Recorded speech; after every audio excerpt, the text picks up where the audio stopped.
Funding for this program is provided by Annenberg CPB to advance excellent teaching. It was a time of anarchy, of murder, arson, pillage, rape, a time when the world seemed to fall apart. Even the church depended on the barbarian tribes who ruled the West. As the barbarians were Christianized, the church became more barbarous. The Dark Ages, this time on the Western tradition.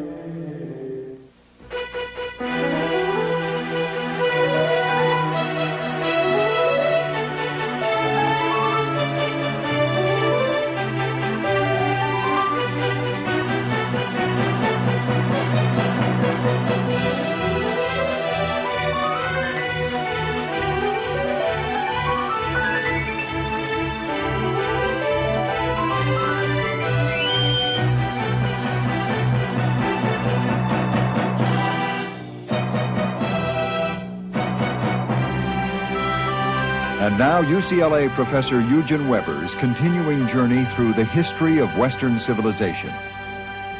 The final collapse of the Roman Empire in the West came in the 5th century under the pressure of German barbarians.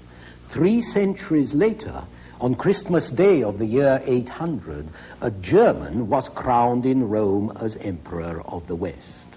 He was Charles, King of the Franks, whom history knows as Charles the Great or Charlemagne, and whose glorious reign was for the times a paragon of stability. But the period in between those 300 years from collapse to coronation, this period is known as the Dark Ages, partly because we don't know much about it, and partly because it was just that, dark and bloody. The economy had gone to pot, the social fabric fell to pieces as much by internal as by external disruption. Material culture decayed, as we can see by new settlement patterns, with a lot of farms and villages on the best lands deserted for upland places. Old strongholds that hadn't been inhabited since the Stone Age, the like of which came back into use not because you could hope to make a better living there, but simply because you had a better chance to stay alive. That's what the general situation looks like, or we guess it looked like. At the political level, you remember that the Roman Empire in the West had been replaced by smaller barbarian kingdoms. Visigoths in Spain, who were later gobbled up by the Arabs around 700, Lombards in Italy, Franks and Burgundians in Gaul, Angles and Saxons in England. These represented whatever organized political power there was in Europe. Everything else belonged to the Roman Church.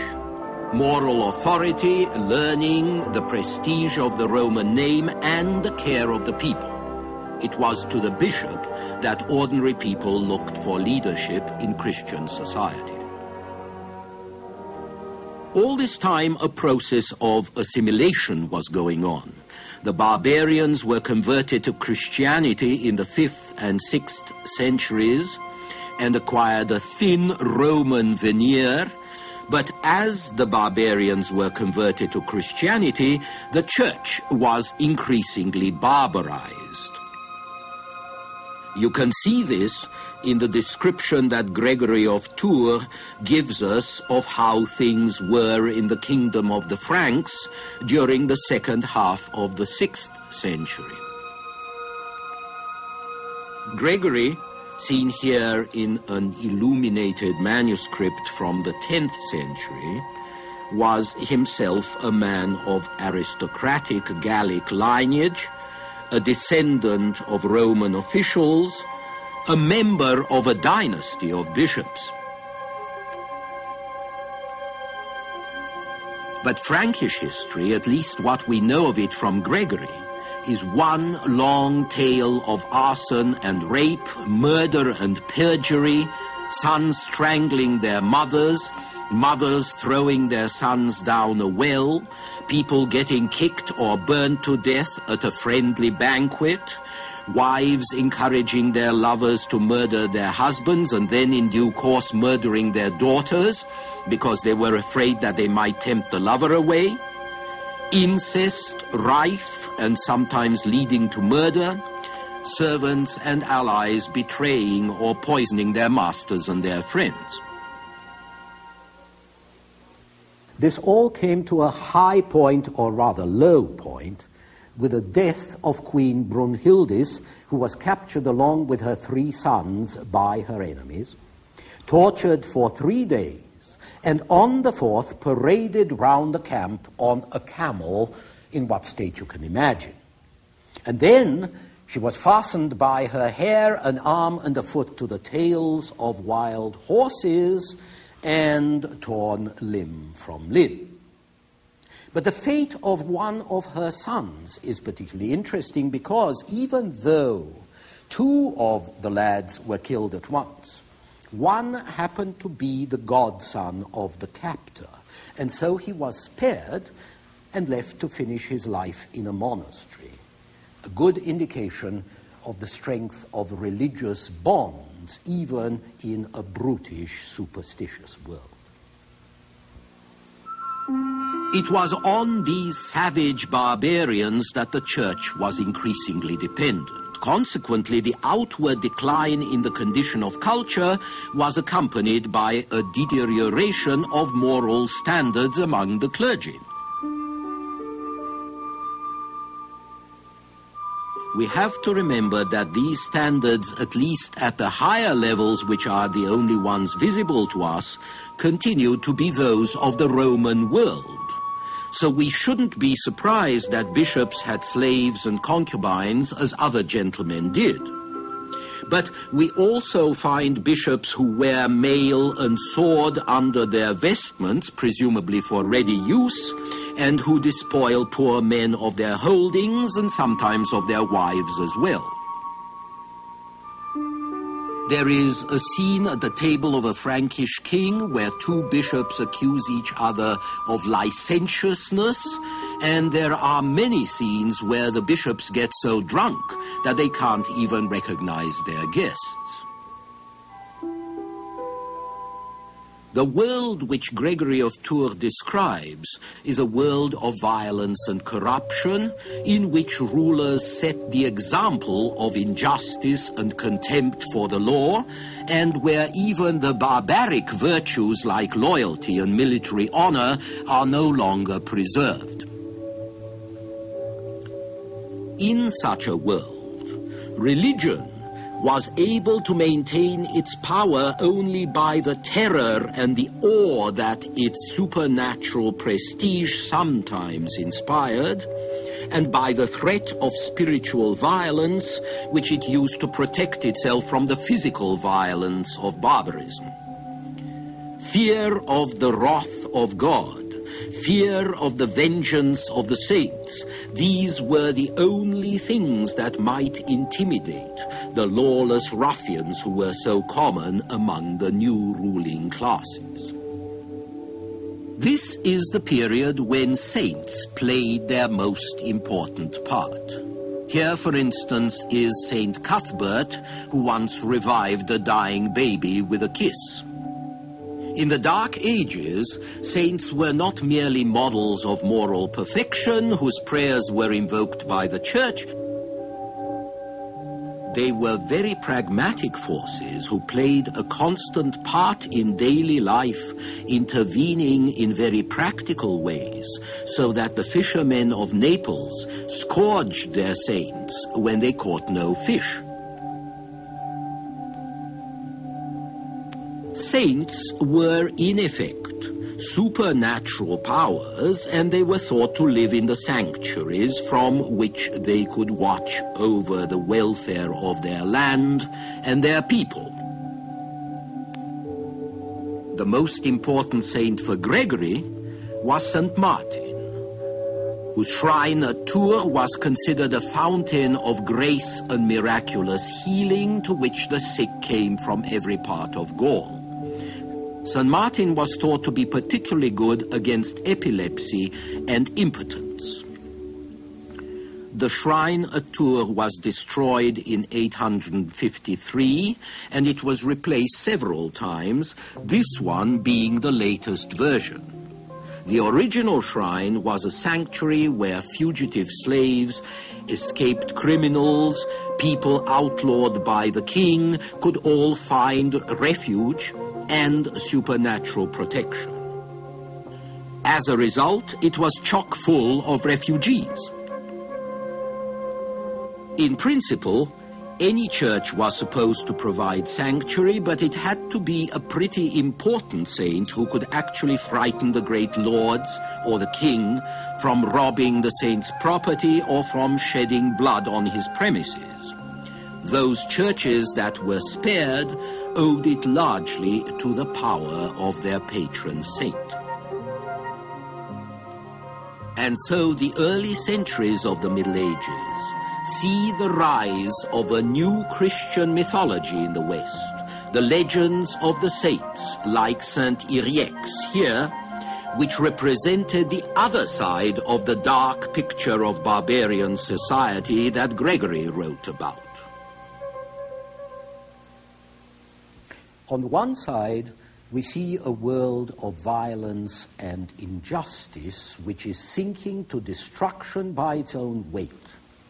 On the other side, there's the world of divine power and mystery in which man is freed from the harsh necessities of daily experience, where nothing is impossible because the saint can bring children back to life or provide food and drink, where every human suffering can find a remedy because the saint can heal the sick and feed the poor and even purify the guilty. Now, in this twilight world, it was inevitable that the Christian saint should acquire some of the features of the witch doctor on the one hand and the demigod on the other, that his prestige should depend upon his power as a wonder worker, and that men should appeal to him very much as they used to appeal to the family gods or to the local gods of the ancients, as a patron of the family, as a patron of the community. It was only in this world of Christian mythology that the vital fusion of the Christian faith and ethics with the barbaric tradition of the new peoples could have been achieved. It was obviously impossible for peoples without any tradition of philosophy, without any written literature, to assimilate directly the subtle, profound theology and metaphysics of the great doctors of the church. The barbarians could understand and accept the spirit of the new religion only when it was manifested to them, obviously, visibly, in the lives and the acts of men who seemed endowed with supernatural qualities. So the conversion of Western Europeans was not achieved so much by a new doctrine as by a new power that impressed them and subdued them. The Christian missionaries themselves were powerful personalities, brave, hardy, inspiring enthusiasm and trust. And there were women saints as well as men. Walburga, who practiced medicine among the Saxons and who is remembered on the night of May the 1st, Walpurgisnacht. And Saint Audrey, abbess of Ely, whose feast on June the 23rd was so popular that it became famous for its annual fairs. The cheap trumperies and necklaces on sale there gave the name to tawdry. Women also played an important part in the conversion of the pagans at the political level. In 496, a Catholic princess of Burgundy, Clotilda, married Clovis, king of the Franks, and helped to convert him to Christianity. 100 years later, Clotilda's great-granddaughter, Bertha, married and converted this man, Ethelbert, king of Kent, and their offspring carried Christianity from Kent to Northumbria. In 987, the Hungarians were Christianized by Stephen, later Saint Stephen, who was baptized by his mother and encouraged by his wife. This was not pillow talk, of course. It was a matter of alliances and political interests. But whatever the reasons, wives played an important role in such conversions. Then, once Christianity was accepted by the nobles, the Church's prohibition of incest began to change the political face of Europe. It meant that the network of royal marriages was going to spread from Ireland to Constantinople, from Castile to Novgorod, avoiding the disadvantages of inbreeding, but also intertwining a group of families highly selected for their abilities in government and war. And the Church's prohibition of polygamy meant that, theoretically at least, bastards were excluded from succession to the throne. Now, it took a long time to convince the ruling classes to abide by such exclusions. Still, gradually, it would no longer be necessary to murder all your brothers to be safe. Succession to the throne was clarified and stabilized, all of which had its uses. The main thing, however, is that the Western Church did not come to the barbarians with a civilizing mission, or with any promise of political and social progress. It came with a tremendous message of divine judgment and divine salvation.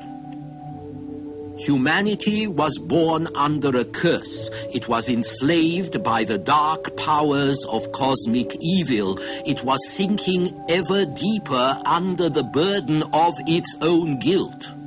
Now, this was obvious enough. And it was only by way of the cross, it was only by the grace of the crucified Redeemer, or better still, of Christ in majesty, that men could extricate themselves from the damned mass of unregenerate humanity, could escape from the wreckage of a doomed world. The world was falling to pieces, it was coming to an end, and so it was natural for Christians to turn their eyes to the other world, to the eternal city rather than to an earthly one, and to the Church, which offered the only avenue towards it. The argument was so convincing that while chaos continued and increased in the Western world, all the activities and the aspirations that we call cultural were concentrated in and on the Church, the tradition of Latin culture, the patterns of Christian life, were not going to be preserved or developed in the cities which fell more and more into ruins, but in monasteries. And the monks would become not only the apostles of the West, but also the founders of medieval culture. Men and women withdrawing from the world to find salvation as isolated hermits or in small communities were not a new phenomenon. Christians had begun to do this in the Egyptian and Syrian desert from the 3rd century on. But this sort of thing is easier to do in Egypt, where you can go and dig a hole in the sand or build a little hut out of reeds, out of mud, and doze through most of the day. It's easier to do it there than it is further north in Germany or France, or even just across the Mediterranean in Italy, where winter can be very cold. So harsh climates posed a problem to the monastic life, and so did discipline, given the chaos around. These were the problems Saint Benedict addressed when he set up his first monastery on Monte Cassino, south of Rome, in 520, and when he drew up rules for his community in or around 529. The Benedictines may be taken as typical of all the older monastic orders. They took a lifelong vow to observe obedience, poverty, and chastity. These were supported on 4 main precepts: no private property, no eating of butcher's meat except in case of sickness, steady manual labor, and strict confinement within the monastery itself. Benedict recommended 3 or 4 hours a day to be spent reading devotional books, although he made allowance for those who couldn't read. But everybody had to spend 4 or 5 hours a day in prayer and religious services. This public prayer became increasingly important as time went on, and the average monk did less and less manual work and concentrated on praying for his fellow men. So by a curious paradox, the monk who abandoned the world to save his own soul found that one of his major tasks was the job of interceding with heaven on behalf of his fellow men.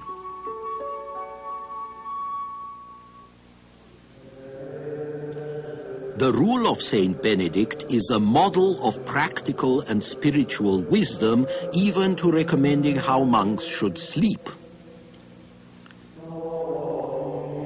They shall sleep separately in separate beds.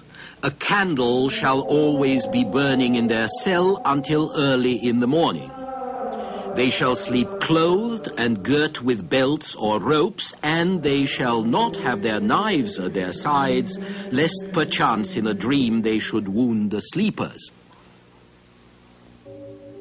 But like a lot of great documents, the rule of St. Benedict became in time more a statement of what should be than an indication of what actually was. Property and meat crept in, work and abstinence went out. In spite of repeated reforms, monasteries became more businesslike and more worldly.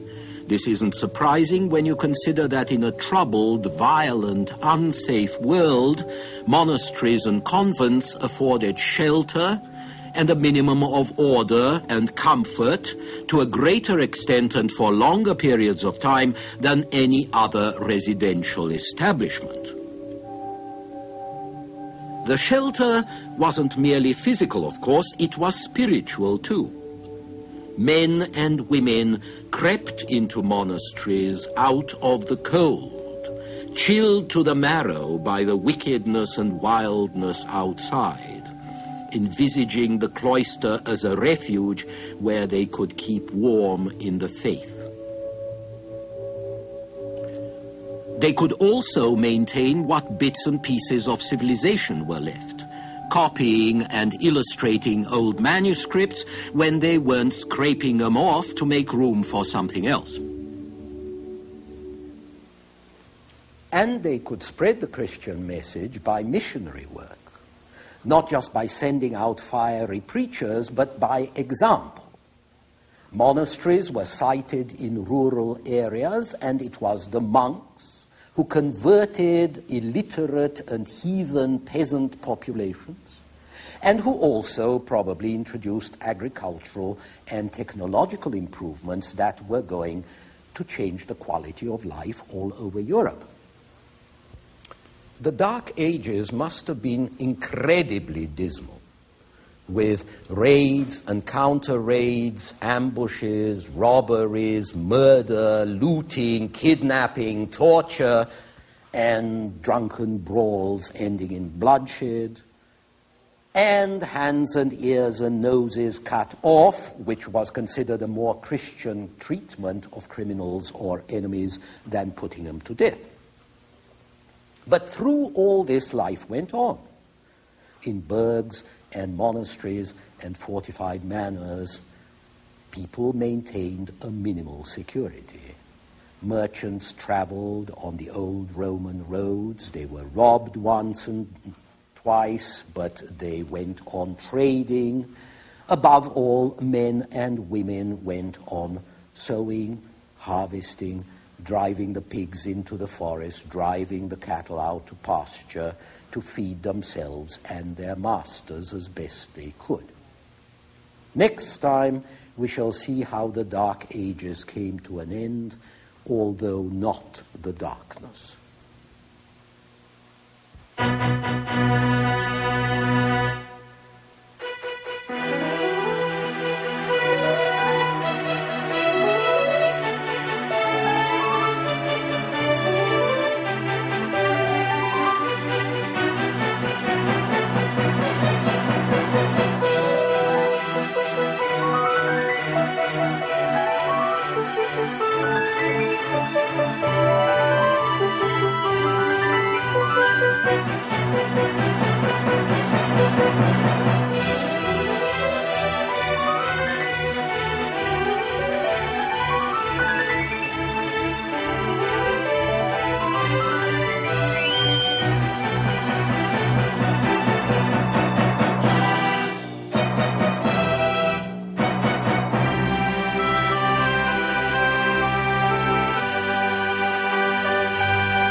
Funding for this program is provided by Annenberg CPB to advance excellent teaching.